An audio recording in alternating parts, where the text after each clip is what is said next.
অবশেষে অপর্ণাকে বিয়ে করে ফেললো আজ আর্য স্যার। হ্যাঁ বন্ধুরা, বিস্তারিত জানতে ভিডিওটিতে একটি লাইক দিয়ে সম্পূর্ণ দেখবার অনুরোধ রইল। বর্তমানে জমে উঠেছে আর্য এবং অপর্ণার প্রেম কাহিনী। সন্তুর সাথে অপর্ণার বিয়ে ঠিক করে সন্তুর বাবা। তবে সন্তুর বাবার উদ্দেশ্য ছিল একটাই, আর্য স্যারের সাথে বিজনেসে মুনাফা লোটা।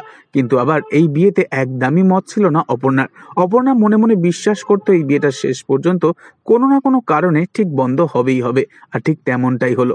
আর্য স্যার সন্তুর বাবার আসল উদ্দেশ্য ধরতে পেরে গিয়ে একটা সুন্দর প্ল্যান সাজায় মনে মনে। অপর্ণাদের বাড়িতে সন্তুর বাবা এলে তখন আর্য স্যার একটা কন্ট্রাক্ট পেপার তুলে দেয় সন্তুর বাবার হাতে, যেখানে কিনা লেখা ছিল এই বিয়েটা হয়ে গেলেও আর্য স্যার কোনোভাবেই সন্তুর বাবাকে কোনো রকম সাহায্য করবে না। কন্ট্রাক্ট পেপারে লেখা শর্ত দেখে চমকে ওঠে সে।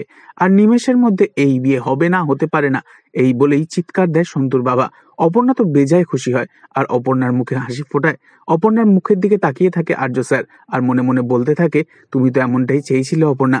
আর অপর্ণাও মনে মনে ভাবতে থাকে, আর্য স্যার তার মানে আমার কথা রেখেছেন, স্যার নিশ্চয়ই আমাকে জানাবেন আজ তার মনের কথা। এই বলেই অপর্ণা মনে মনে ভাবতে থাকে আর্য স্যারকে সে বিয়ে করছে। এই ভেবেই লজ্জা পেয়ে যায় অপর্ণা। তবে অপর্ণার মা ভীষণই দুশ্চিন্তা করতে থাকে আর বলতে থাকে, কি হবে এবার এই পাড়ায়? এই পাড়ায় তো সবাই জেনে গেছিল যে অপর্ণার বিয়ে ঠিক হয়ে গেছে। তো বন্ধুরা, এবার যদি আর্য এবং অপর্ণার বিয়েটা দিয়ে দেয় অপর্ণার মা ও বাবা মিলে, সেটা আপনাদের দেখতে কেমন লাগবে অবশ্যই কমেন্টে জানাবেন। আর নেক্সট আপডেটের জন্য সাবস্ক্রাইব করে রাখবেন। ধন্যবাদ।